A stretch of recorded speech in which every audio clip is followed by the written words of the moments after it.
Welcome, everyone, to the Crime Bull podcast with Bill and Jill, where it's true crime, no bull. Thank you for listening. Please make sure to like and subscribe. Let's solve some crime. Today, we're taking a deep dive into a disappearance that's as baffling as it is heartbreaking. The case of Sarm Heslop. It's a story that really grabs you. A young woman vanishes from a seemingly idyllic setting, leaving behind more questions than answers. Exactly. And the more you dig into the details, the more intriguing it gets.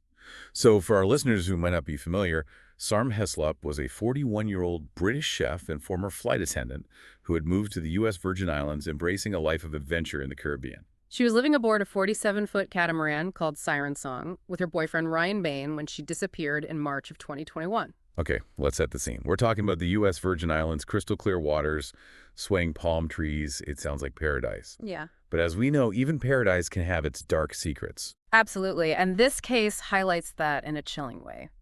On March 7th, 2021, Sarm and Ryan spent the day on the island of St. John, enjoying the local scene.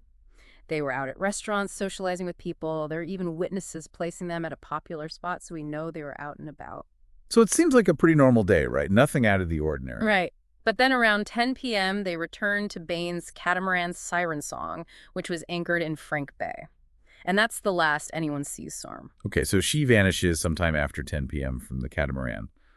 What happens next? How does this go from a normal evening to a missing persons case? Well, according to Ryan Bain's account, he and Sarm went to bed around 10 p.m. Then he claims he woke up at 2 a.m. and realized she wasn't there.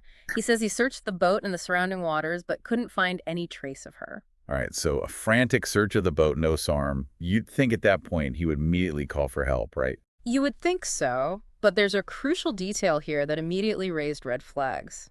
Bain didn't call the Coast Guard until 2:30 a.m., a full half hour after he supposedly woke up and discovered she was missing.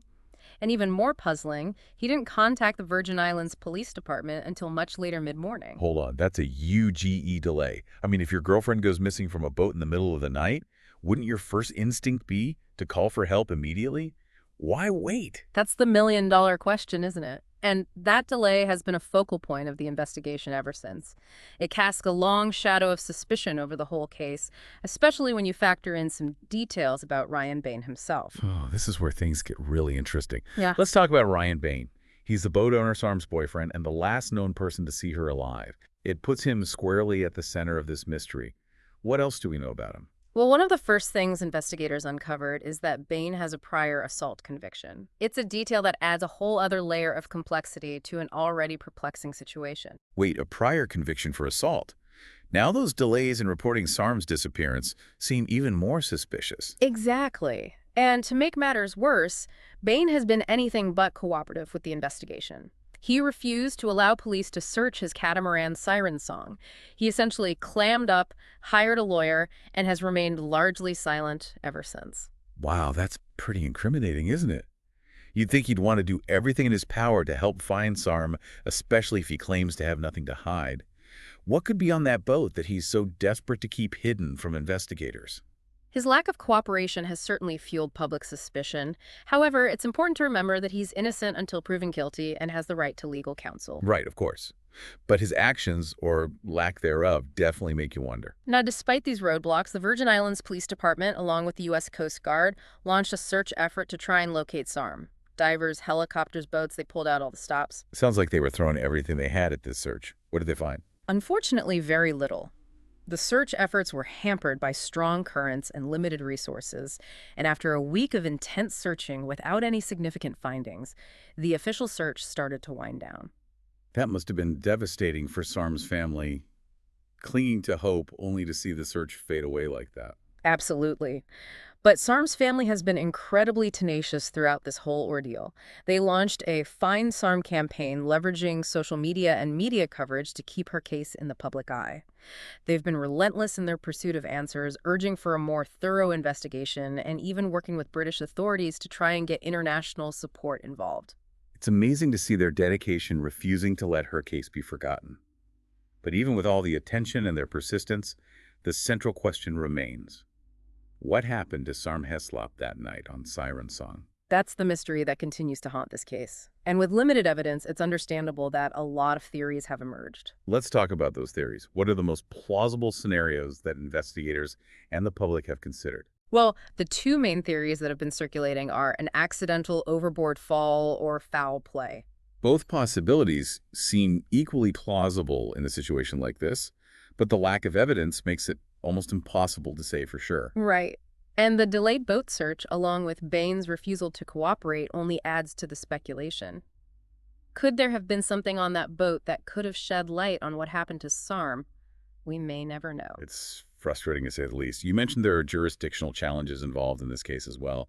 What makes this case so complicated from a legal standpoint? Well, the U.S. Virgin Islands has its own legal system separate from the mainland U.S., which adds a layer of complexity.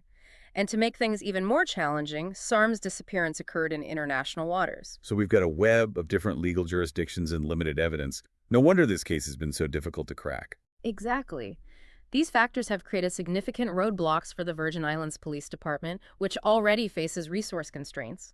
It's led to criticism from Sarm's family and those who believe the investigation hasn't been as thorough as it could have been. It's a sad reality that sometimes resources and jurisdiction can hinder justice. It is, and unfortunately, cases like Sarm's are not unique.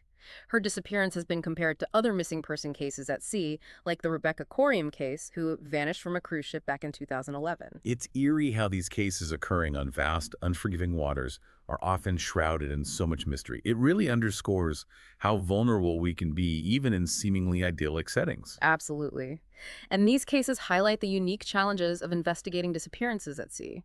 Evidence can be lost or disappear quickly. Jurisdictional issues can create hurdles, and families are often left searching for answers that may never come. It's a sobering thought. And it makes you wonder, are there ways to improve safety protocols and investigations for similar situations in the future? What lessons can we learn from cases like Sarm's? You've hit on a crucial point. Sarm's disappearance has sparked conversations about exactly that, the need for clearer guidelines on reporting timelines, stricter requirements for vessel searches, and better cooperation between different authorities when dealing with disappearances at sea. It's tragic that it often takes a tragedy like this to spark change. But hopefully the lessons learned from Sarm's case can prevent future tragedies and bring families quicker answers and a sense of closure. Here's where things get even more disheartening. As of today, November 26, 2024, Sarm Heslop's case remains unsolved.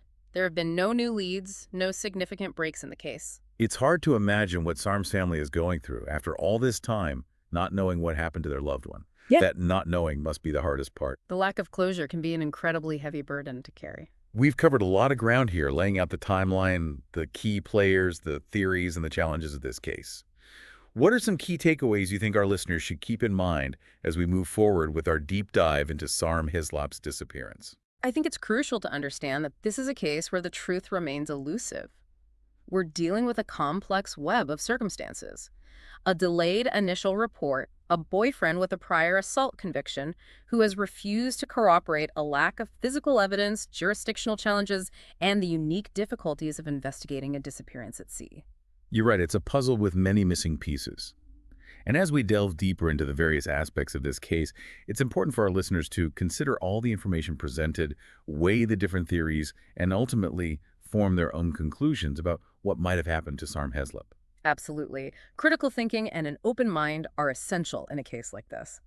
And in part 2, we'll be examining some of the key players in more detail, exploring their backgrounds, their actions, and how their roles might have impacted the investigation. Sounds like things are going to get even more intriguing.